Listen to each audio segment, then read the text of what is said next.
सदाशिवसमारम्भां शङ्कराचार्यमध्यमाम् अस्मदाचार्यपर्यन्तां वन्दे गुरुपरम्पराम्। 17వ అధ్యాయం 11వ శ్లోకం.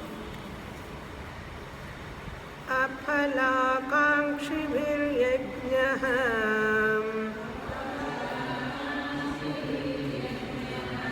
విధిదృష్టో యయుజ్యతే యష్టవ్యమేవేతి మనః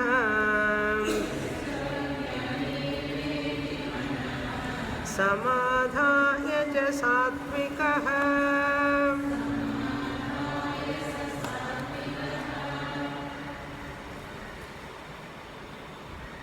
శ్రద్ధాత్రయ విభాగ యోగం అనే సాధనా అధ్యాయాన్ని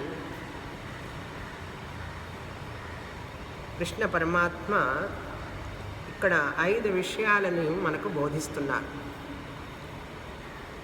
మొదట అర్జునుడు అడిగిన ప్రశ్నకి శాస్త్రజ్ఞానం లేకుండా చాలామంది కర్మలు చేస్తూ ఉంటారు, పూజలు వ్రతాలు నోములు చేస్తుంటారు శాస్త్రజ్ఞానం లేకుండా. వాళ్ళ భక్తిని వాళ్ళు వ్యక్తం చేసుకుంటుంటారు, పూజలు చేస్తుంటారు. అలా శాస్త్రజ్ఞానం లేని వాళ్ళు శ్రద్ధ ఉండి శ్రద్ధతో చేస్తారు, కానీ శాస్త్రజ్ఞానం లేదు. దేని ఆధారంగా చేస్తారు, ఆ శ్రద్ధ ఎటువంటిది అని అడిగినప్పుడు కృష్ణ పరమాత్మ అది వాళ్ళ స్వభావాన్ని బట్టి వాళ్ళు చేస్తారు. వాళ్ళ శ్రద్ధ కూడా వాళ్ళ యొక్క గుణాన్ని ఆధారం చేసుకొని ఉంటుంది అన్నారు. ఇక్కడ గుణం అంటే ఏమిటి అంటే, సత్వగుణం ఉన్న వాళ్ళకి సాత్విక శ్రద్ధ అంటాము. రజోగుణం ఉన్న వాళ్ళు చేసే పూజలు వ్రతాలన్నీ కూడా రాజసిక శ్రద్ధతో చేసేవి అని అంటాం. అదేవిధంగా తామో గుణం ఉన్నవాళ్ళు చేసేటటువంటి పూజలు అన్నీ కూడా తామసిక పూజలు అంటాం, తామసిక శ్రద్ధ అంటాం. కనుక వారి శ్రద్ధ వారి గుణం మీద ఆధారపడి ఉంటుంది. ఆ గుణానికి తగినట్లుగా వాళ్ళు చేస్తుంటారు అని చెప్పారు. కనుక తామసిక శ్రద్ధ ఉన్నవాళ్ళు ఎలా చేస్తారు చెప్పారు. రాజసిక శ్రద్ధ, ఒక్కొక్కళ్ళు తామసిక నుంచి రాజసిక నుంచి సాత్వికానికి ఎదగాలి. ఎందుకు ఇలా చెప్తున్నారు 3 రకాలుగా అంటే, మనిషి ఆత్మజ్ఞానం పొందాలి అంటే, ఆత్మోన్నతి అంటే ఉన్నత స్థితి అయినటువంటి ఆత్మస్థితి, నేను ఆత్మని అని తెలుసుకోవాలంటే, మోక్షాన్ని పొందాలి అంటే, దుఃఖం లేశమైనా లేనటువంటి స్థితి కావాలి అంటే సత్వగుణాన్ని పెంచుకోవాలి ప్రతి ఒక్కరు. నువ్వు ఎన్ని సంవత్సరాలు తీసుకుంటావో, జన్మలే తీసుకుంటావో నీ ఇష్టం. శాస్త్రమేం దానికి ఈరోజే నువ్వు సత్వగుణాన్ని పొందాలని చెప్పదు. శాస్త్రం ఏం చెప్తుంది, ఆబ్జెక్టివ్లీ మనకు ప్రజెంట్ చేస్తుంది. సత్వగుణం ఉన్న వాళ్ళ శ్రద్ధ ఇట్లా ఉంటుంది, రజోగుణం ఉన్న వాళ్ళు ఇట్లా ఉంటారు, తమోగుణం ఉన్న వాళ్ళు ఇట్లా ఉంటారు. సత్వగుణం ఉండి ఇట్లా చేసేవాడు త్వరగా మోక్షాన్ని పొందుతారు. రజోగుణం ఉన్న వాళ్ళకి త్వరగా మోక్షం రాదు. తమో గుణంలో ఉన్న వాళ్ళకి అంతకంటే రాదు, చాలా టైం పడుతుంది, జన్మలు పడుతుంది అని చెప్పేసింది. శాస్త్రం పని అయిపోయింది. కృష్ణ పరమాత్మ కూడా ఓం పూర్ణమదః అని చెప్పచ్చు. కానీ కరుణ కృష్ణ పరమాత్మకి ఇంకా 4 విషయాలు చెప్దాం, అవకాశం దొరికింది కదా, మళ్ళీ అడుగుతాడో అడగడో అని చెప్పి కృష్ణ పరమాత్మ ఎక్స్ట్రా బోనస్గా 4 విషయాలు చెప్తున్నారు. యజ్ఞ దాన తపః. దానం, యజ్ఞ దాన తపః, ఈ 4 ఆహారం, ఆహార యజ్ఞ దాన తపస్సు. ఆహార యజ్ఞ తపస్సు దానం 4 విషయాలు ఎక్స్ట్రా అన్నమాట, బోనస్ టాపిక్స్. ఆహారం తినేవాళ్ళు కూడా 3 రకాలుగా ఉంటారు అర్జున. ఎలాగైతే శ్రద్ధ కూడా 3 రకాలుగా ఉంటారో, అందుకని భగవంతుడికి పాపం ఏ సంబంధం లేదండి. చేసుకున్న వారికి చేసుకున్నంత మహాదేవ్ అంటే మనం చేసుకున్న పనులే మనకే వస్తాయి. మనం ఇది తెలియక భగవంతుడి కారణం అంటాం. ఎవరు చేసుకుంటే ఏం చేస్తే దాన్ని వాళ్ళు అనుభవించాలి. వాళ్ళ స్వభావం ప్రకారంగా చేస్తారు. ప్రతి ఒక్కరూ అంతే. అంత పవర్ఫుల్గా ఉంటుంది స్వభావం అంటే. భర్త అయినా భార్య అయినా 30 సంవత్సరాలైనా పెళ్ళి 35 సంవత్సరాలైనా ఆమె మారదు, ఆయన మారడు. ఆయన ఆయనగానే ఉంటాడు, ఆవిడ ఆవిడగానే ఉంటుంది. ఉండనివ్వండి, ఉండాలి, అట్లాగే ఉండాలి. ఆవిడ ఈయన ఎందుకు కావాలి, ఈయన ఆవిడలాగా ఎందుకు కావాలి? అవ్వక్కర్లేదు. ఎవరిలాగా ఉంటే ఏమవుతుంది? నువ్వు అలా ఉంటే ఇలా ఉంటే నీకే నష్టం, ఇలా కాకుండా అలా ఉంటే నీకే మంచిది అని చెప్తుందండి శాస్త్రం. చూడండి ఎంత గొప్ప శాస్త్రం అంది. నువ్వు ఈ విధంగా ఈ గుణంతోనే ఉన్నావు అంటే ఇటువంటి నష్టాలు, ఈ గుణంతో ఉంటే ఇటువంటి ప్రయోజనాలు అని అంటుంది. మార్చుకుంటే మార్చుకో, లేదంటే నీ ఇష్టం అంతే అని శాస్త్రం వెలకుండా మౌనంగా ఉంటుంది. అప్పుడు మనల్ని చూస్తూ ఉంటుంది, వీడు ఎట్లా అనుభవిస్తున్నాడా అని.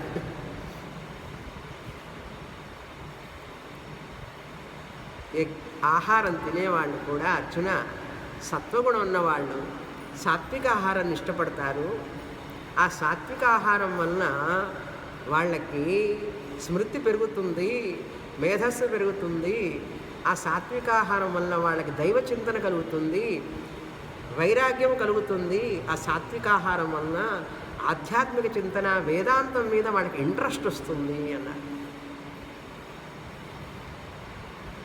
మొన్న శివరాత్రి క్లాస్లో నేను చెప్పాను, బ్రాహ్మణులు ఎక్కువ మంది ఎందుకు వస్తారు అనేది. చాలా చోట్ల బ్రాహ్మణులు ఎక్కువ వస్తారు, ఎందుకంటే సాత్విక ఆహారం తింటారు కనుక. అంతే, తేడా ఏం లేదు. ఏదో వాళ్ళ కొమ్ములు పొలవలేదు, 2 కొమ్ములు ఎక్స్ట్రా. ఏమండి, ఆ బ్రాహ్మణుల్లో కూడా అందరికీ రుచి రావట్లేదు. ఎందుకో తెలుసా? అందరూ సాత్విక ఆహారం తినడం లేదు. ఉల్లిపాయలు, ఎల్లిపాయలు రకరకాలన్నీ తింటున్నారండి, చెప్పకూడదు పేర్లు. అలా తినేవాళ్ళకి రాదండి, మళ్ళీ శాస్త్రంలో ఇంట్రెస్ట్ రాదు. తినకూడనివి తినడం, తాగకూడనివి తాగడం చేస్తే ఇంట్రెస్ట్ రాదు. బ్రాహ్మణులు కాకపోయినా కూడా సాత్విక ఆహారం తినేవాళ్ళు ఉన్నారు, వేదాంతం చదువుతున్న వాళ్ళు ఉన్నారు. కనుక మనకి ఇక్కడ జాతి బ్రాహ్మణులు అని చెప్పలేదు.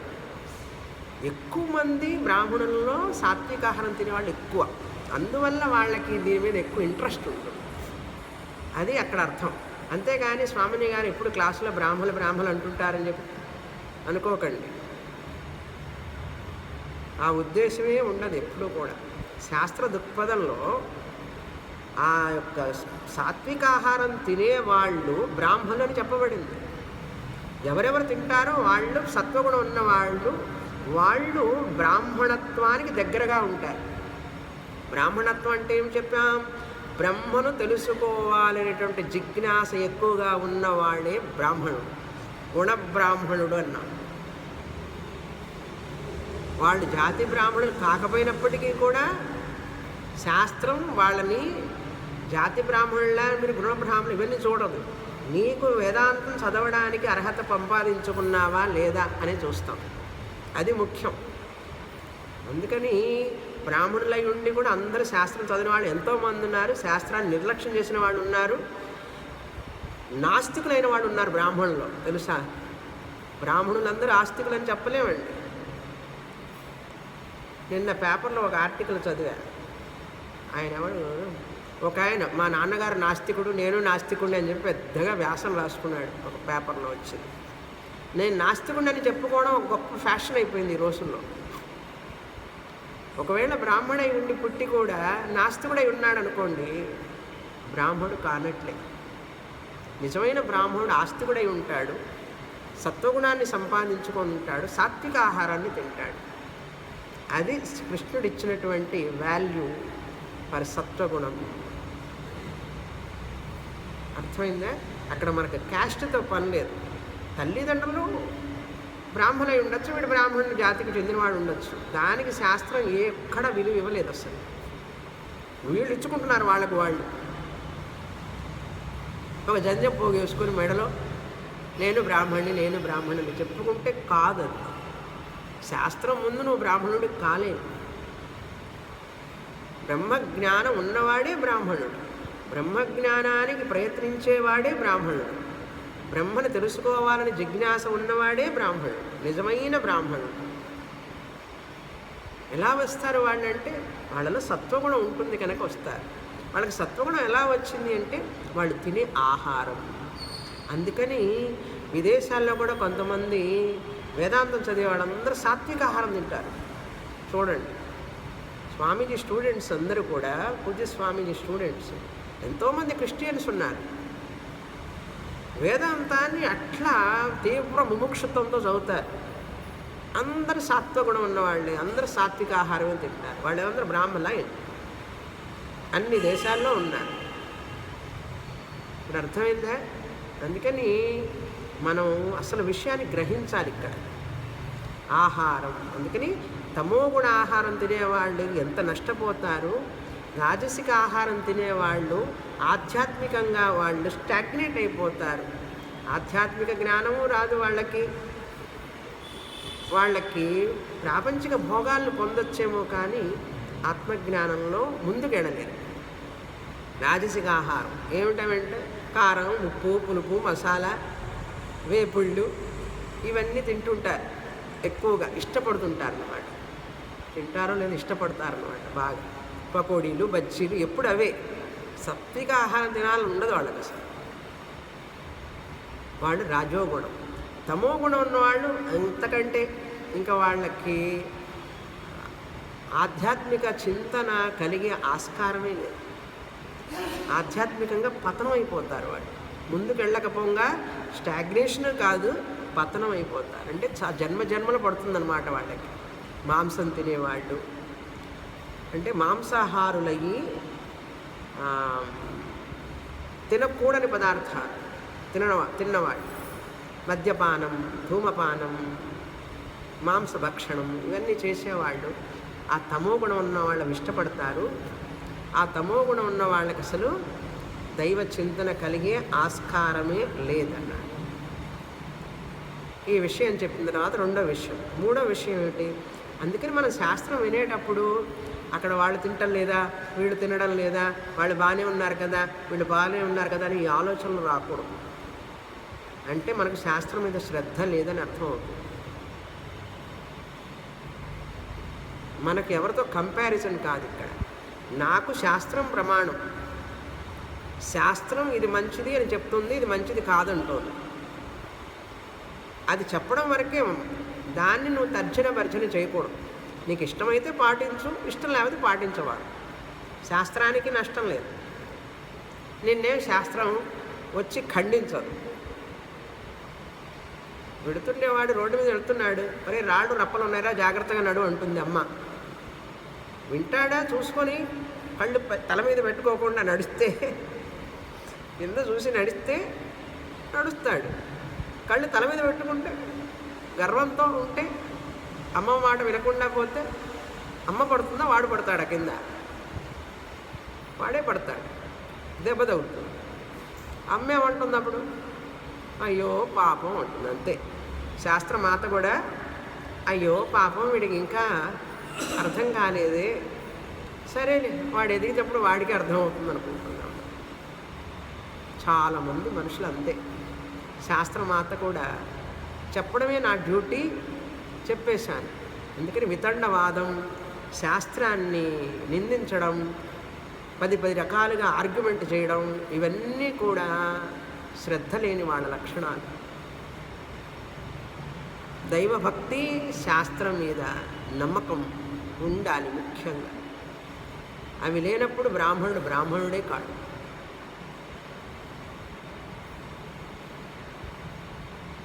శాస్త్రాన్ని గౌరవించేవాడెవడో, శాస్త్రాన్ని అనుసరించేవాడెవడో, ఆచరించేవాడెవడో, ఆచారాన్ని పాటించేవాళ్ళెవరో వాళ్ళే బ్రాహ్మణులు అవుతారు, కానీ మిగతా వాళ్ళందరూ కాదు.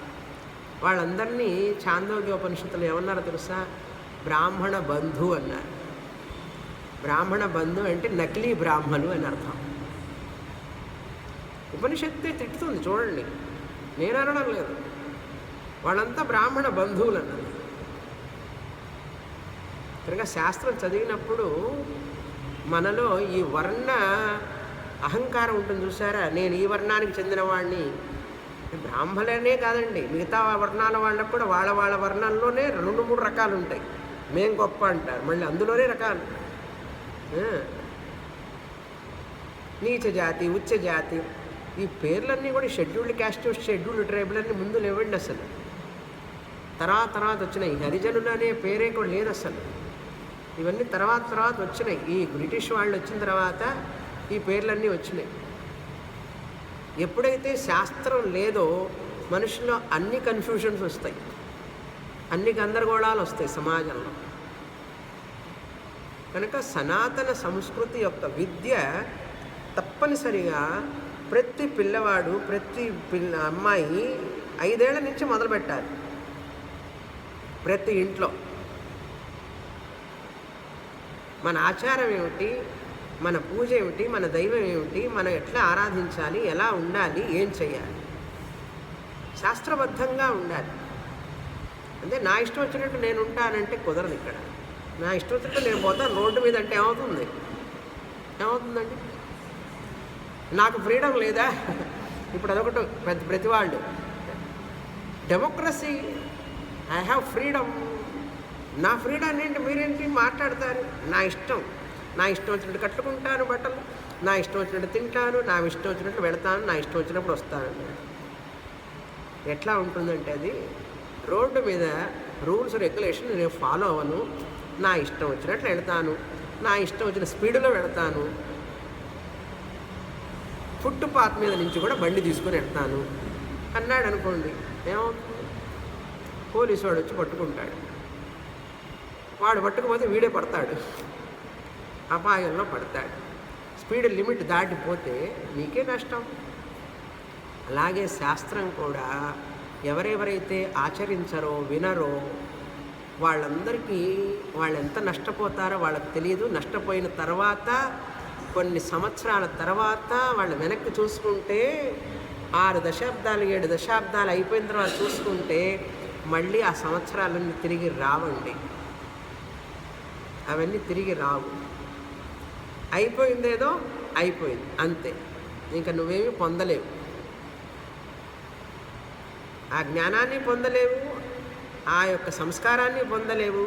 పొందవలసిన సమయంలో పొందకపోతే, ఆచరించవలసిన సమయంలో ఆచరించకపోతే,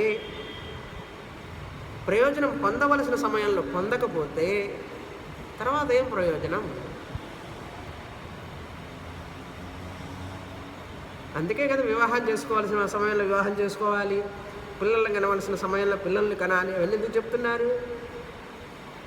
70 ఏళ్ళు వచ్చిన తర్వాత పిల్లల్ని కనగలరా? కనలేరు కదా. ప్రతిదానికి ఒక నియతి ఉన్నది కదా సృష్టిలో. మనిషికి సంస్కారవంతుడు అవడానికి కూడా ఒక నియతి ఉన్నది. అది ఎప్పుడెప్పుడు ఏ సంవత్సరంలో చదవాలి, ఏం చేయాలని చెప్పి చదువులాగానే కాలేజీ చదువులాగా. అందుకనే ఈ అధ్యాయం చాలా ముఖ్యం. ప్రతి పిల్లలు చదవలసింది 16-17 అధ్యాయాలు పిల్లలకి చెప్పవలసినవి. తామసిక ఆహారం నుంచి నువ్వు నేరుగా సాత్వికానికి రాలేకపోతే రాజసిక ఆహారంగా మార్చుకో. ముందు రాజసిక ఆహారంలో కొంచెం నాళ్ళు ఉంటూ తర్వాత సాత్విక ఆహారానికి రావాల్సినవి. మీరు చూడండి, యోగా సెంటర్స్, పెద్ద పెద్ద సాధన సెంటర్స్ అన్నింటికి వెళ్తే ఏ ఆహారం ఇస్తున్నారు అక్కడ? సాత్విక ఆహారం. పాండిచ్చేరి వెళితే అక్కడ అరవిల్ మహానగర్లో ఫారినర్స్ అందరూ ఉంటారండి. మాంసమా తింటున్నారు, వాళ్ళు సాధన చేస్తున్నారు, సాత్విక ఆహారం తింటున్నారు. కనుక మనకి ఏది మంచిది అని శాస్త్రంలో చెప్పబడింది. నీ రుచి కోసం నీ స్వభావం ప్రకారంగా తింటే నీకే నష్టం అంటూ వార్నింగ్ ఇస్తున్నారు కృష్ణ పరమాత్మ. అంతే, ఫాలో అవ్వడం కష్టమే, ఈజీ అని చెప్పలేదు. ఇది 2వ టాపిక్ చెప్పిన తర్వాత యజ్ఞాన్ని గురించి మొదలు పెడతారు 11 నుంచి. 11, 12, 13 శ్లోకాల్లో 3వ టాపిక్. అదేవిధంగా యజ్ఞం కూడా సాత్విక గుణం ఉన్నవాడు ఇలా చేస్తారని చెప్తున్నారు 11లో. అఫలాకాంక్షిభిః యజ్ఞః సత్వగుణం ఉన్నవాళ్ళు ఫలాన్ని కాంక్షించకుండా కోరకుండా పూజ చేస్తుంటారు. భగవంతుడి నుంచి ఏది ఆశించకుండా అఫలాకాంక్షి, కాంక్షి అంటే కోరుకోవడం, ఆ ఫలాన్ని కోరుకోకుండా చేస్తారు. నిష్కామ పూజ అంటారు దాన్ని. కామ్య పూజ కాకుండా నిష్కామ పూజ చేస్తారు. భగవంతుడు అన్నీ మంచికే చేస్తాడు నాకు, భగవంతుడు అన్నీ మంచికే చేస్తాడు, భగవంతుడు ఏది ఇస్తే అదే నాకు ప్రసాదం అనుకుంటూనే భగవంతుని పూజించేవాడు నిష్కామ పూజ చేసేవాడు. సుభద్ర అడుగుతుంది, అర్జునుడు కొడుకైనటువంటి అభిమన్యుడిని కృష్ణ పరమాత్మ ఆశీర్వదిస్తాడు, యశస్వీ భవ అంటాడు, నువ్వు కీర్తిమంతుడు అవుతావు, కీర్తిమంతుడు కావలసినది అన్నాడు. అప్పుడు సుభద్ర అడుగుతుంది, ఇదేమిటి దీర్ఘాయుష్మాన్ భవ అని అనొచ్చు కదా, నా కొడుకు 100 సంవత్సరాలు బతికేటట్లుగా ఆయుష్ని అనుగ్రహించవచ్చు కదా, ఏమిటి యశస్వి భవాన్ని మాత్రం ఆపేశావు అండి. అప్పుడు కృష్ణ పరమాత్మ అంటాడు, అభిమన్యుడికి ఏమి ఇవ్వాలో నాకు తెలుసు అంటాడు. I know what to give for Abhimanyu అన్నాడు. ఎంత చిన్నవాడైనా కూడా 16 ఏళ్ల వయసులో అభిమన్యుడిని మించిన వీరుడు లేడు కదా. ఇప్పుడు భారతంలో మొత్తం చదివినా కూడా అభిమన్యుడు ఎంత గొప్పవాడు, ఎంత కీర్తిని సంపాదించుకున్నాడు అంత చిన్న వయసులోనే. ద్రోణుడు సంపాదించుకోలేకపోయినాడు, భీష్ముడు సంపాదించుకోలేకపోయినాడు. కనుక యశస్సు ముఖ్యం కానీ ఆయుష్ కాదు ముఖ్యం. చెట్టు ఉంటుంది 100 సంవత్సరాలు, ఏం ప్రయోజనం? కనుక ఎలా జీవించావనేది ముఖ్యం, ఎంతకాలం జీవించావనేది కాదు ముఖ్యం. అందుకని భగవంతుడు ఏది చేసినా కూడా మంచికే చేస్తాడు అనేటువంటి తీవ్రమైన నమ్మకం ఉంటే అదే నిష్కామ భక్తి. ఇక్కడ యజ్ఞం అంటే పూజ అని కూడా అర్థం. నార్మల్గా యజ్ఞం అంటే అగ్నిహోత్రం, నార్మల్ మీనింగ్, లిటరల్ మీనింగ్. ఇక్కడ ఈ కాంటెక్స్ట్లో యజ్ఞం అంటే పూజ అని కూడా తీసుకోవచ్చు. యజ్ పూజాయాం అఫలాకాంక్షి, ఫలను ఆశించకుండా. అంతేకాదు విధి దృష్టోయ ఇజ్జతే, విధి ప్రకారంగా చేస్తారు. మంత్రాలు కరెక్ట్గా చదువుతారు, కరెక్ట్ టైంలో చేస్తారు, దక్షిణ కరెక్ట్గా ఇస్తారు. పూజారికి పురోహితుడికి ఎంత దక్షిణ ఇవ్వాలో అంత దక్షిణ ఇస్తారు కరెక్ట్గా. ఎప్పుడు చేయాలో అప్పుడే చేస్తారు. ముహూర్తాలని టైంను మార్చుకోరు వాళ్ళ కోసం. చాలామంది సమయాల్ని మారుస్తారు. పురోహితుడిని ఈ టైంకి రండి మేము అప్పుడే ఫ్రీ అంటారు చాలామంది. మా అబ్బాయి అమ్మాయి అప్పుడే ఫ్రీగా ఉంటారు, తర్వాత ఆఫీస్కి పోతారు, లేకపోతే అమెరికాలో ఉన్నారు వాళ్ళు అప్పుడే వస్తారు, కానీ 3 రోజులు ఆగిన తర్వాత చేసుకుందాం. ఇలా మారుస్తారు కొంతమంది తిథులని. చాలామంది బర్త్డే కూడా అట్లాగే చేసుకుంటారు. కొన్ని ఫంక్షన్స్ కూడా వాళ్ళకు అనువైనప్పుడు చేసుకుంటారు. అలా చేయకూడదు. ఎప్పుడు విధి పూర్వకంగా ఎవరైతే చేస్తారో చేయవలసినప్పుడు చేయాలి, ఎక్కడ చేయాలో అక్కడ చేయాలి, ఎవరు చేయాలో వాళ్ళే చేయాలి. ఏ మంత్రం చదవాలో అదే చదవాలి, ఎంత దక్షిణ ఇవ్వాలో అంత దక్షిణ ఇవ్వాలి, ఏ విధంగా చేయాలో అలాగే చేయాలి. అది విధి దృష్ట ఇజ్జతే. విధిని రూల్స్ రెగ్యులేషన్ పాటించి చేస్తారు. తర్వాత యష్టవ్యం ఏవ ఇది మనః, చేసేటప్పుడు శ్రద్ధతో చేస్తారు. యష్టవ్యం, ఇది నేను చెయ్యవలసినది, నా డ్యూటీ అని చేస్తారు. అయ్యో చెయ్యాల్సి వచ్చిందే అని చెయ్యరు. కొంతమంది శ్రాద్ధకర్మ చేసేటప్పుడు అయ్యో పెట్టాల్సి వచ్చింది, చేయాల్సి వచ్చింది, కష్టపడకూడదు అని అంటారు. అందుకే శ్రాద్ధం అంటే శ్రద్ధతో, శ్రద్ధయా కృతం శ్రాద్ధం, శ్రద్ధతో చేసేది శ్రాద్ధం. వాళ్ళు తింటారో లేదో మనకు తెలియదు, వాళ్ళు ఎప్పుడు శరీరాన్ని పొందుతారో మనకు తెలియదు. కానీ శాస్త్రం చెప్పింది తర్పణం, పిండ తర్పణాలు ఇవ్వాలని చెప్పింది కనుక నేను శ్రద్ధతో చేస్తాను, నా డ్యూటీ.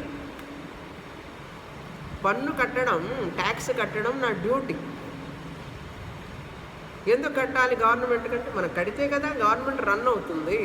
ప్రతివాడు ట్యాక్స్ ఎగ్జంప్షన్ ఉన్నవాడు కూడా, డబ్బులు ఎక్కువగా ఉన్నవాడు కూడా పన్ను కట్టడం ఇష్టం లేదు. అభివృద్ధి పనులు ఎట్లా జరుగుతాయి దేశంలో? అందుకని గురజాడ అప్పారావు గారు ఎవరో పాడారు, సొంత లాభం కొంత మానుకొని పొరుగువాడికి తోడుపడవై, దేశమును ప్రేమించుమన్నా మంచి అన్నది పెంచుమన్నా, వట్టి మాటలు గట్టి మేలు తలపెట్టవోయ్. ఆ పాటలన్నీ లేవు ఇప్పుడు.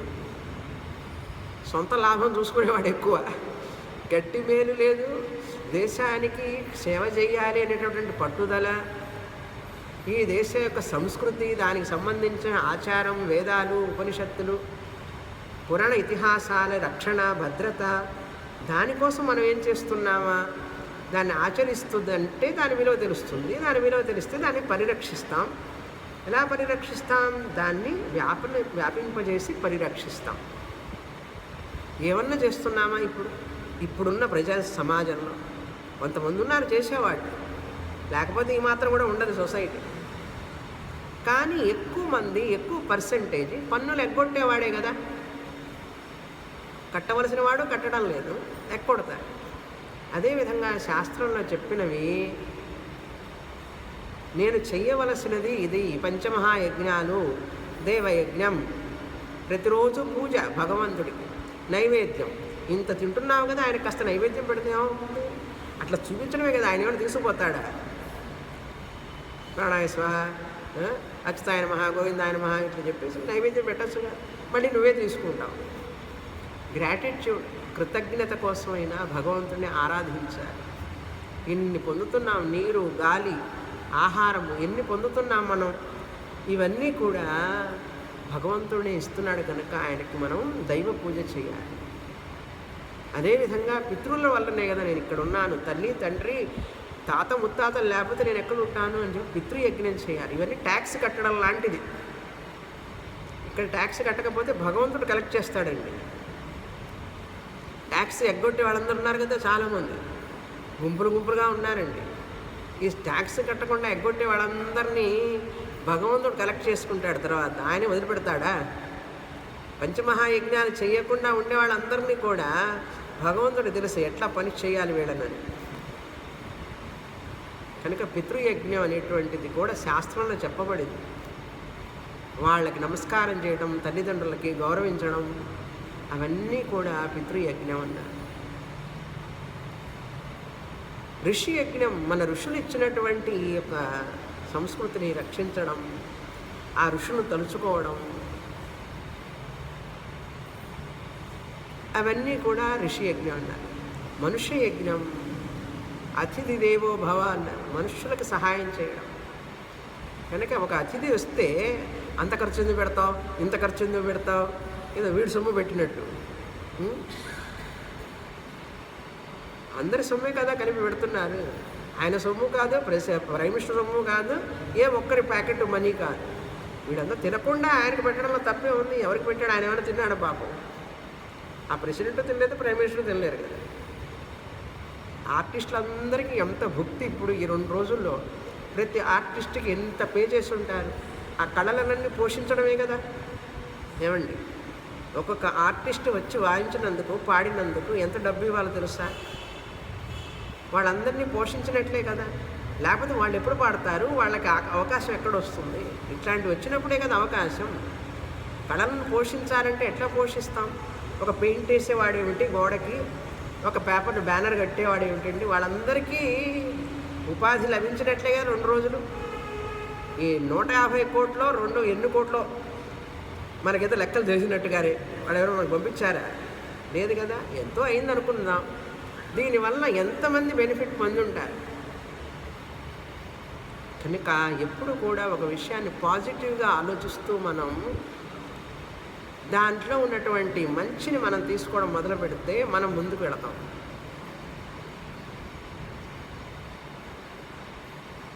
భగవంతుడిని కూడా ఆరాధించేటప్పుడు దైవ పూజ చేసి పితృయజ్ఞం చేయడం, తర్వాత ఋషి యజ్ఞం చేయడం, మనుష్య యజ్ఞం చేయడం, భూతయజ్ఞం, జీవరాశులన్నింటినీ కూడా రక్షించాలని చెప్పి మొన్న 4 రోజుల కిందట పెద్ద కాన్ఫరెన్సే జరిగింది ఎక్కడో.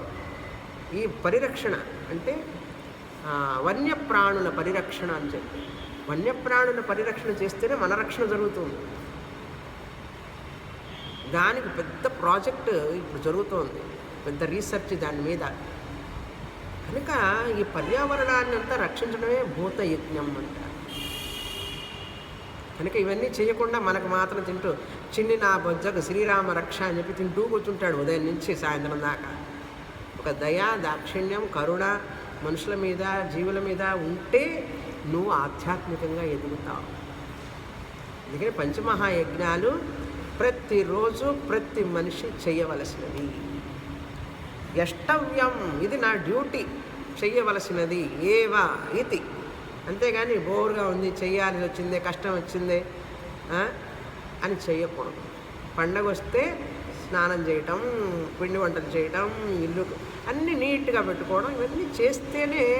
లేకపోతే నీకేమొస్తుంది? బద్ధకం వస్తుంది, సోమరిపోతూ అయిపోతావు.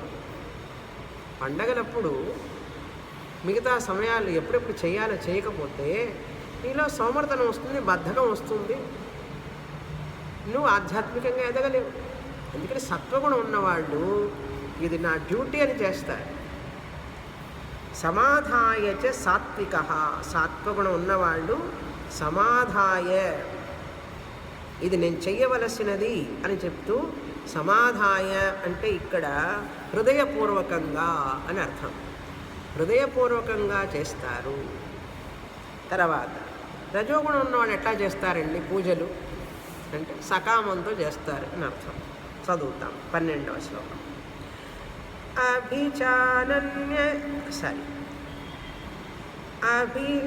అభిసంధాయతు ఫలం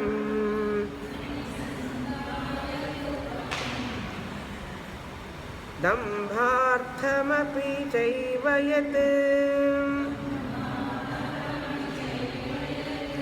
ఇజ్జతే భరతశ్రేష్ఠ తం యజ్ఞం విద్ధి రాజసం. ఈ పంచమహాయజ్ఞాలు నిత్య కర్మలవి, నిత్య నైమిత్తిక కర్మల కిందికి వస్తాయి.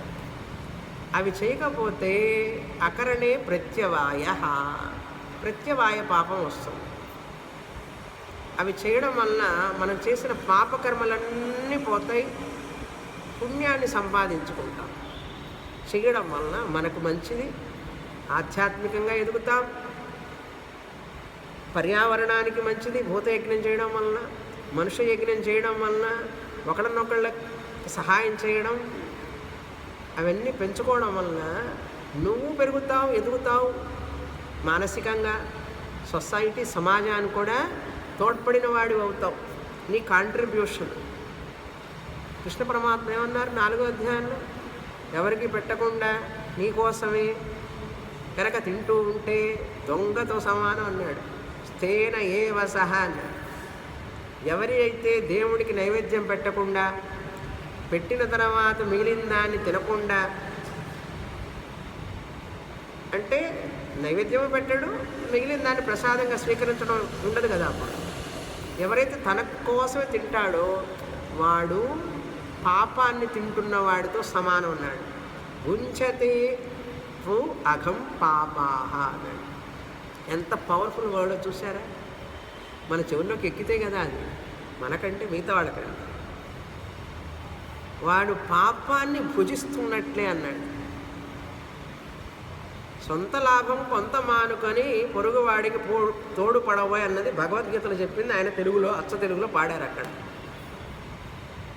మనం అనుకుంటాం అదేదో క్రొత్త పదం అనుకుంటాం. భగవద్గీతలో ఎక్కడ చెప్పబడింది? ఉపనిషత్తులో చెప్పబడింది, భగవద్గీతలో చెప్పారు. అందుకని ప్రతిరోజు మనకు గుర్తు చేసుకుంటూ ఉండాలి. ఇత్తడి ఉంది చూసారు, ఇత్తడి, కాపర్, ఇవన్నీ కూడా రాగి చిలుము పడుతూ ఉంటాయి. మళ్ళీ ఏం చేయాలి? దాన్ని ఆ షైనింగ్ పోతుంది. చింతపండేసి పీతాంబరం వేసి తోమాలి.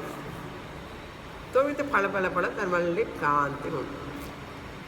చిలుము పట్టిన వాటితో పూజ చేయం కదా. చిలుము పట్టిన దాంట్లో దీపం వెలిగిస్తామా? కొంచెం తోమి బాగా శుభ్రం చేస్తాం కదా. అట్లాగే మన మనస్సు కూడా అప్పుడప్పుడు చిలుము పడుతూ ఉంటుంది. ఆ చిలుము పోగొట్టడానికి ఈ శాస్త్రం. మనిషికి కోరికలు ఉంటాయి, కొంచెం స్వార్థం ఉంటుంది, లేకుండా ఉండదు. అది సహజంగా ఉంటుంది. తన ఇల్లు, తన వాకిలి, తనకు తన పిల్లలు అనడం తప్పు లేదు అందులో. It is not bad. కానీ స్వార్థంతో చేస్తాడు రజోగుణం ఉన్నవాడు. తమోగుణం ఉన్నవాడు మరీ అంతకంటే ఘోరం. అవతల వాడికి హాని చేసేటట్టు చేస్తాడు. కనుక వాళ్ళ వల్ల సమాజానికి నష్టం ఏర్పడుతుంది. కొంత నువ్వు తింటూ 100 రూపాయలు సంపాదించుకుంటే 90 రూపాయలు నువ్వు ఉంచుకో, 10 రూపాయలు ఇమ్మన్నాడు. దానం చెయ్యి. మొత్తం ఇవ్వమని చెప్పి అనలేదుగా. నువ్వు తినకుండా అందరికీ దానం చేయమనే చెప్తుంది శాస్త్రం. కనుక మనం కూడా అందులో మన యొక్క క్షేమాన్ని చూసుకుంటూ అవతల వాళ్ళ క్షేమాన్ని కూడా ఆలోచించాలి. అంతే. ఆలోచించి మనం చెయ్యగలిగింది చెయ్యాలి. చిన్న లెవెల్లో అట్లీస్ట్ అది చేస్తే నీకు మంచిది, ఒంటికి మంచిది, మనసుకి మంచిది. వివేకానందుల వారు ఏమన్నారు? ఎవరైతే తన కోసం జీవిస్తాడో వాడు మరణించిన వాడితో సమానం అన్నారు ఆయన. చూసారా? ఎవరైతే పరుల కోసం జీవిస్తాడో వాడే నిజంగా జీవించేవాడు అన్నాడు. ఇంతకంటే పవర్ఫుల్ డోస్ ఏం కావాలండి? కనీసం నీ కుటుంబం కోసమైనా జీవించు. 2-3 పిల్లలు, వాళ్ళ కోసమైనా నువ్వు త్యాగం చెయ్యి. అక్కడ స్వార్థమే. భార్య దగ్గర స్వార్థమే, పిల్లల దగ్గర స్వార్థమే. వీడికి నా కోసమే భార్య, నా కోసమే భర్త, పిల్లలు నా కోసం. నేను పిల్లల కోసం కాదు, నేను భర్త కోసం కాదు అన్నట్లుగా అయిపోయింది ఇప్పుడు కుటుంబం. అది దాటిపోయింది. కనీసం చిన్న సమాజంలో కూడా నిస్వార్థంగా ఉండలేవా? కుటుంబం అంటే చిన్న సమాజం అండి, మైక్రో సొసైటీ. అందులో కూడా ఇప్పుడు దోషం వస్తున్నది. ఉమ్మడి కుటుంబం అంటే జాయింట్ ఫ్యామిలీ అంటే లిటిల్ బిగ్గర్ సొసైటీ. ఇటు 10 మంది, ఇటు 10 మంది ఉంటారు. పెద్ద కుటుంబం. అవి పోయింది. పోని అన్నయ్య, అక్కయ్య, చెల్లెలు, తమ్ముడు, అమ్మ, నాన్న, వాళ్ళను చూసుకుంటామంటే అమ్మ నాన్న పనికిరా. నీకు అమ్మా నాన్న ఉన్నారంటే నేను పెళ్లి చేసుకొని అంటుంది అమ్మాయి. వాళ్ళ ఇంట్లో ఎవరికైనా ఒంట్లో బాగుండకపోతే, వాళ్ళ ఇంట్లో ఏదన్నా కష్టంగా ఉంటే మా అమ్మాయిని ఇవ్వను అంటారు అక్కడ. ఈ అమ్మాయి చేసుకొని ఉంటుంది. అంటే ఎంత స్వార్థపరం అయిపోతున్నామని చూసారా మనుషులు? మనకు తెలియడంలా, అసలు ఇంట్లో అయిపోతున్నామని మనకు తెలియడంలా. అది వచ్చిన ప్రాబ్లం. ఈ విధంగా ఆలోచిస్తున్నానే అని కూడా, ఇట్లా ఆలోచించడం కూడా దోషం అని కూడా మనకు అనిపించడంలా. ఎందుకంటే అంత థిక్ అయిపోయింది స్కిన్ కాదు, మైండ్. ఎవరన్నా వచ్చి చెప్పాలి, శాస్త్రం వచ్చి చెప్పాలి మనకు.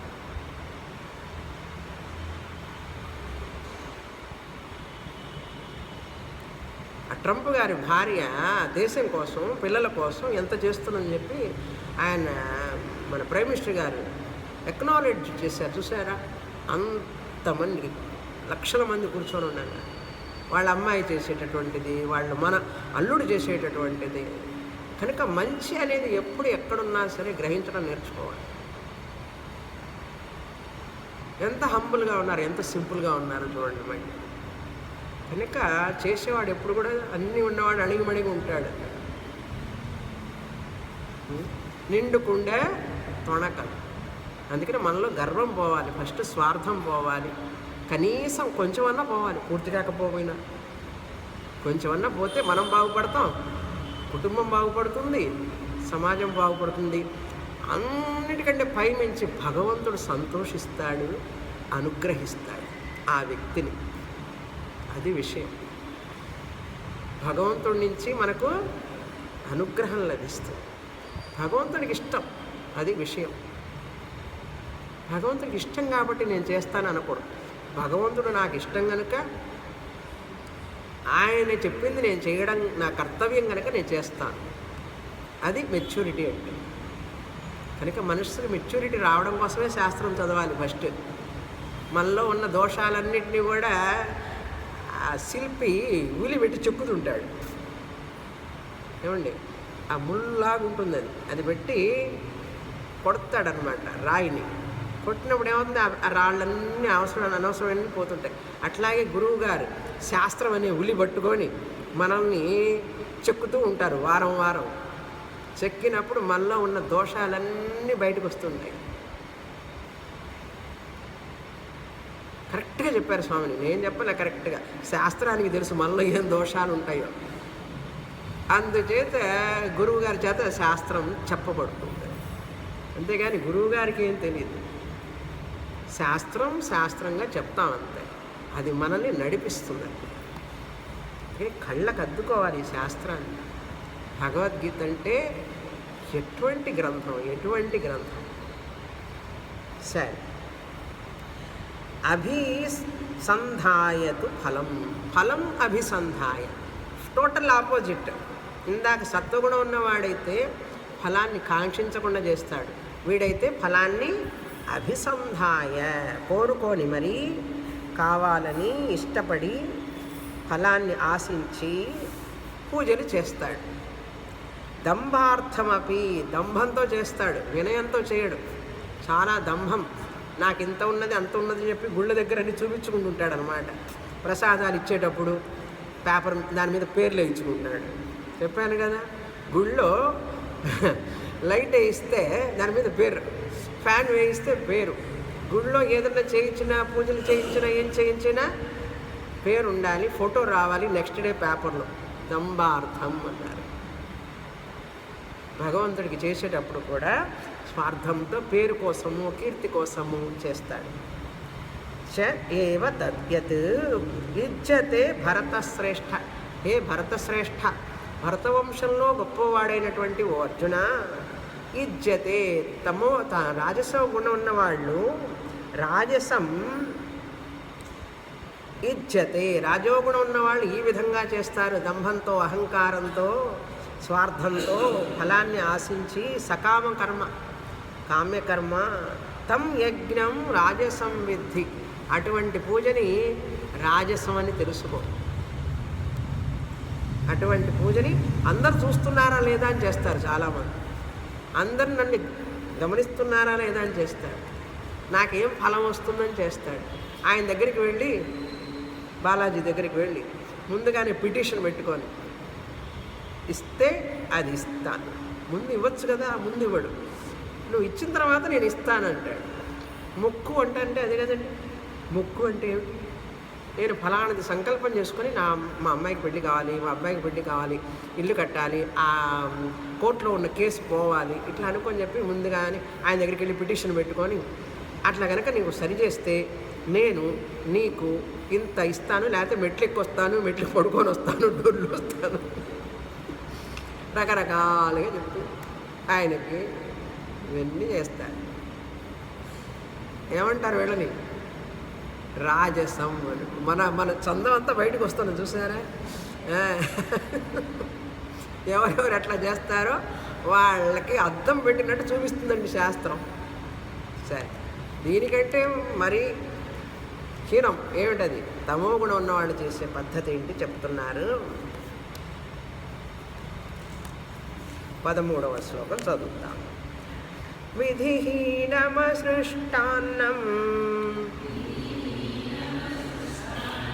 మంత్రహీనమదక్షిణం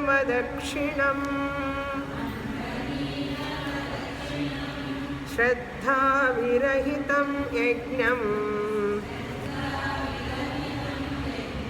తామసం పరిచక్షతే.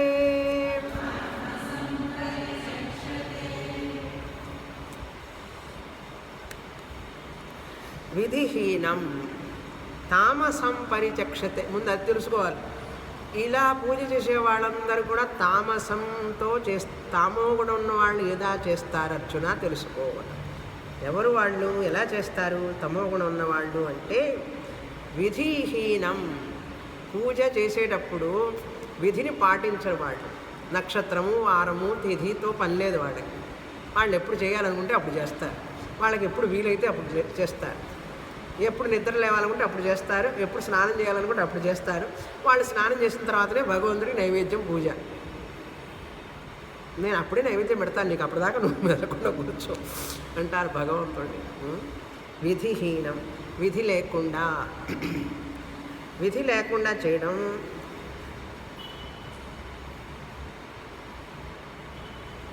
విధిహీనం అసృష్టాన్నం. దానికి ముందు మంత్రహీనం, మంత్రం సరిగ్గా లేకుండా, మంత్రాలు చదవకుండా. పురోహితుడిని కూడా పిలవరు, ఎందుకంటే పురోహితుడు ఖర్చు. ఆ మంత్రాలు లేకపోతే ఏమైంది, ఆర్ఫనేజ్లో ఇచ్చేస్తాం శ్రార్థానికి బదులుగా. పితృవులకి తల్లిదండ్రులకి నమస్కారం చేయడం, తల్లిదండ్రులు గౌరవించరా అంటే తల్లిదండ్రులని అక్కడ ఉంచుతాడు ఓల్డ్ ఏజ్ హోమ్లో. వాళ్ళంతా అక్కడ ఉంటే సరిపోతుందండి. అసలు ఈ ఓల్డ్ ఏజ్ హోమ్ పేరు ఉందా ఇంతకుముందు ఎక్కడన్నా? వాళ్ళందరూ బాగా హాయిగా ఉన్నారండి అంటాడు, కంఫర్ట్గా ఉన్నారంటారు. ఎంత కంఫర్ట్ ఉన్నా పిల్లల దగ్గర ఉన్నట్టు ఉండదు, మనసుకి శాంతి ఉండదు వాళ్ళకి. మళ్ళీ అక్కడికి పోయి కొంతకాలం ఉండి మళ్ళీ పిల్లల దగ్గరికి వస్తున్నారు చివరి శ్వాస వదిలే ముందు.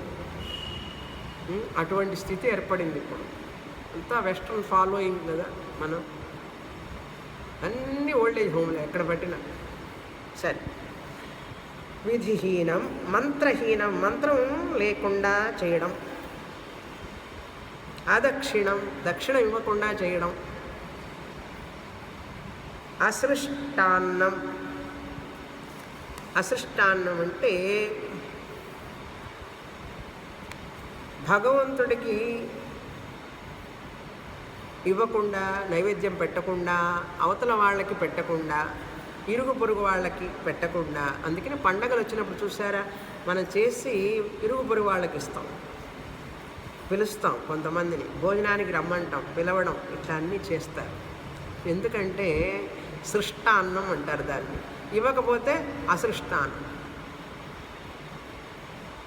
ఇరుగు పొరుగు వాళ్ళకి పెట్టడం, చుట్టాలను పిలవడం, చుట్టాలకు ఇవ్వడం, ఇవన్నీ కూడా మనలో ఒక సంస్కారాన్ని పెంచుతాయి.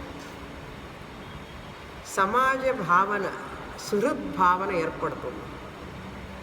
ఎప్పుడైతే అలా ఉంటాడో ఒక మనస్సు ఒక తేలికగా ఉంటుందండి. అందరికి ఇస్తూ, అందరికి పెడుతూ, అందరికి చేస్తుంటే దెర్ ఈజ్ సమ్ జాయ్. ఆ సంతోషం వల్ల ఏమవుతుందంటే మనసు ఆనందంగా ఉండి శరీరం ఆరోగ్యంగా ఉంటుంది. ఈ స్వార్థపరుడు ఏం చేస్తాడు, తమోగున్నవాడు తన కోసమే వండుకుంటాడు, తన కోసమే తింటాడు, ఎవరికి పెట్టాడు, ఎవ్వరికి ఇవ్వడనమాట. అప్పుడేమవుతుందంటే మనసు సంకుచితం అన్నమాట. అటువంటి మనస్సు ఏం చేస్తుందంటే శరీరాన్ని అనారోగ్యంగా మారుస్తుంది. అంతా తనే తింటుంటాడు అనమాట, ఎవరికి ఇవ్వకుండా ఎక్కువ తింటాడు. అది తిన్నది అరగదు. దానివల్ల మనసులో ఒక గందరగోళం, అనారోగ్యం రాకేమవుతుంది. 90 ఏళ్ళు 100 ఏళ్ళు ఆనందంగా ఆరోగ్యంగా ఉన్నారంటే 10 మందికి పెట్టడం వీళ్ళలోనే ఆనందించారండి అందరూ. తాను నూతన వస్త్రాలు కొనుక్కోకుండా అందరికీ కొనిపెట్టడం. ఒక అన్నయ్య మొత్తం ఫ్యామిలీని చూసుకోవడం, ఒక అక్కయ్య అందరినీ పిల్లల్ని చదివించే వరకు త్యాగం చేసేవాడు ఉన్నారు ఆ రోజుల్లో. ఇప్పుడు అందరూ లేరులేండి, ఇద్దరు ఒకడే కదా, ఎవడి కోసం త్యాగం చేస్తాడు. అందుకని ఆ ఉన్న ఒక్కడికి స్వార్థం తప్ప వేరే లేదు. తల్లిదండ్రుల్ని ఎక్కడో ఉంచుతాడు, చూడను కూడా చూడడు. ఎక్కడొస్తుంది సుహృద్భావం, ఫ్రెటర్నిటీ అంటారు. కానీ ఆ మనిషికి విశాలమైన మనసు పెరగడం చాలా చాలా కష్టం. దాన్ని కృషి చేయాలి. స్వార్థపరుడు కావడానికి ఏం చేయక్కర్లేదు, అది సొంతంగా వచ్చిన ప్రాపర్టీ మనతో పాటు. అర్థమైందా? కానీ సంస్కారవంతుడు కావడానికి అత్యంత ప్రయత్నం చేయాలి. తర్వాత విధిహీనం మంత్రహీనం అదక్షిణం, శ్రద్ధావిరహితం, శ్రద్ధ లేకుండా చేయడం. చేసేటప్పుడు కూడా శ్రద్ధ ఉండదు, నమ్మకం ఉండదు. ఈ పూజలన్నీ ఏమిటి, ఏదో భార్య చెప్పిందని చేస్తాడు, లేకపోతే భర్త చెప్పాడని చెప్పి ఈవిడ చేస్తుంది. నమ్మకం ఉండదు, శ్రద్ధ లేకుండా చేస్తారు. చేయవలసి వచ్చిందే అని చేస్తారు. పండగ వస్తుందే ఏం వండాలో, ఆ ముఖం పెట్టారంటేనే ఏమిటి అర్థం, ఆ పండగ మీద విలువ లేదు మనకు. ఆ పండుగ ఎందుకు వస్తుంది, దాని విశిష్టత ఏమిటి, దాన్ని శాస్త్రం మనకు ఎంత చక్కగా వివరించింది. మనస్సు ప్రధానం ఇక్కడ. నువ్వు ఎంత ఖర్చు పెడుతున్నావని కాదు ముఖ్యం. మనస్సుతో ఏ మనస్సుతో చేస్తున్నావని ప్రధానం, కానీ ఎంత ఖర్చు పెడుతున్నావు, ఎన్ని రకాల పిండి వంటలు చేస్తున్నావని అది కాదు ప్రశ్న. భక్తితో ఆదరణతో చెయ్యడం. అందుకని సంస్కరింపబడవాలి మనిషి. సంస్కరింపబడటం లేదు, కారణం ఒక్కటేనండి, మనకు మన సంస్కృతి విద్య లేదు. మన సంస్కృతిని పెంపొందించే విద్య మనకు చిన్నప్పటి నుంచి ఇవ్వలేదు. అది కొన్ని సంవత్సరాలుగా పోయింది. అది పోవడం వలన చాలా నష్టపోయినాం మనం. ఇప్పుడున్న సమాజంలో ఉన్నటువంటి అన్ని దోషాలకు కారణం ఒకటే ఒక కారణం. డయాగ్నోస్ చేస్తే చివరికి తెలిసేది, మన చరిత్ర మనం చదవడం లేదు, మన సంస్కృతి గురించి మనం చదవడం లేదు, మన ఆచారాల గురించి మనకు వాటి విలువ తెలియకుండా మనం వేరే వేరే చదువులేమో చదువుతున్నాం. ఆ చదువుల వల్ల మనిషికి సుఖము లేదు, శాంతి అంతకంటే లేదు. ఏం సంపాదించాం మనం అంటే అశాంతిని సంపాదించుకున్నాం, అసుఖాన్ని సంపాదించుకున్నాం, ఇన్సెక్యూరిటీని సంపాదించుకున్నాం. అది మనిషికి తృప్తి, శాంతి, ఒక రిలాక్సేషన్, ఆనందం లేదు. చెట్లు చూసి ఆనందించేవాడు ఎవడున్నాడు? అసలు ఫోన్ చూసి నడుస్తూ ఉంటాడు. చెట్లు చూడడు, ఆకాశం చూడడు, నక్షత్రాలు అంతకంటే చూడడు. ఫోన్లో చూసి ఫోనే పరబ్రహ్మంలాగా అయిపోయింది.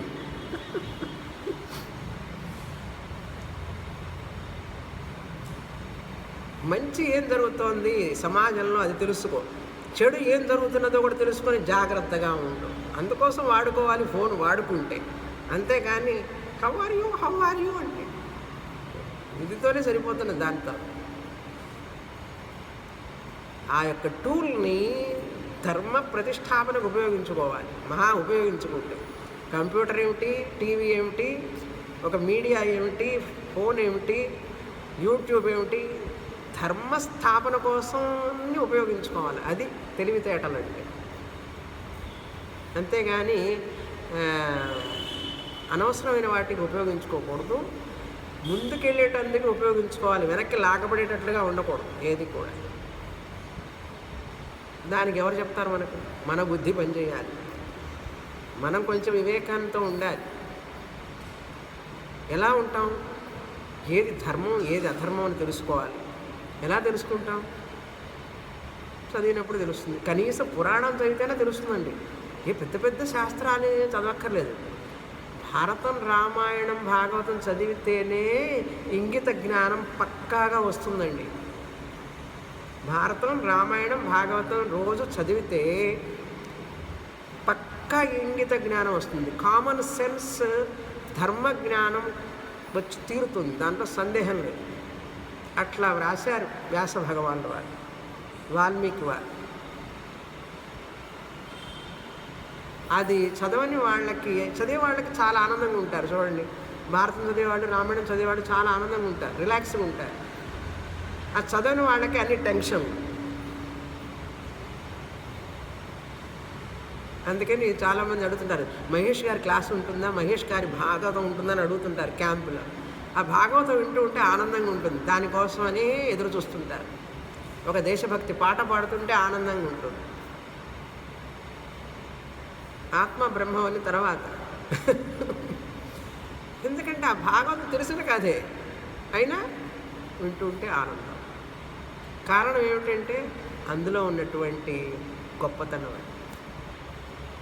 ఈ తామో గుణం ఉన్నవాళ్ళు ఇలా శ్రద్ధ లేకుండా చేస్తారు యజ్ఞం. తమో గుణం ఉన్న వాళ్ళందరూ ఈ విధంగా ఆచరిస్తుంటారు అర్జున.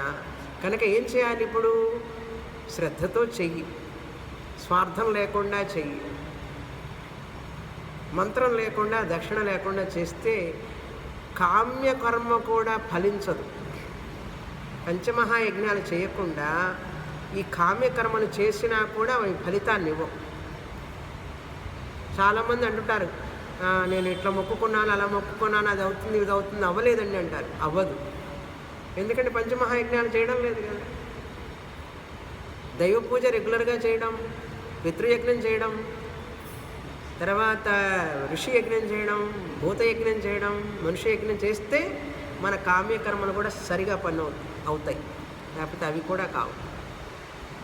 కనుక ఇప్పుడేమిటి, తామసిక యజ్ఞాన్ని నుంచి రాజసికంగా మారి, రాజసికం నుంచి సాత్విక యజ్ఞానికి మారాలి. నిష్కామ కర్మ, నిష్కామ పూజ కొంచెం కష్టం. రాజసిక యజ్ఞంలోనే ఎంతకాలం ఉంటావో ఉండు, తర్వాతన్నా రా అని చెప్తాం. అంత ఈజీ కాదండి. దేవుడు ఎంత బిజినెస్ అర్థార్థి భక్తులు ఈ రజో తమో గుణం ఉన్నవాడు. సాత్విక భక్తి, సాత్విక పూజ చేసేవాడు, యజ్ఞం చేసేవాడు జిజ్ఞాసు భక్త. అర్థమైందా? అసలు ఫస్ట్ ఇప్పుడు మీరు జిజ్ఞాసులా కాదా అంటే, మీరు సాత్విక భక్తితో పూజ చేస్తే జిజ్ఞాసు, లేదా ఇట్లా ఏమిస్తావు భగవంతుడి దగ్గర అడిగి చేస్తారంటే ఇంకా జిజ్ఞాసులం కాలేదని అర్థం. జ్ఞానం పొందాలని ఇంకా మనకు రాలేదని అర్థం. అర్థమైందా? ఇంకా అర్థార్థి భక్తులుగానే ఉన్నామని అర్థం. ఇంత పచ్చి నిజం చెప్తున్నారు ఏంటండి, కష్టంగా ఉందని. నీకు కష్టంగా ఉంటే నేనేం చేస్తానంటాడు కృష్ణ పరమాత్మ. నీ మంచి కోసమే చెప్తున్నాను, తెలుసుకో. వచ్చే వారం వేరే టాపిక్, తర్వాత తపస్సు గురించి చెప్తారు. 3 రకాలైన తపస్సు. పూర్ణమద పూర్ణమిదం పూర్ణాత్ పూర్ణముదచ్యతే పూర్ణస్య పూర్ణమాదాయ పూర్ణమేవావశిష్యతే. ఓం శాంతి శాంతి శాంతి. హరి ఓం. శ్రీ గురుభ్యో నమః. హరి ఓం.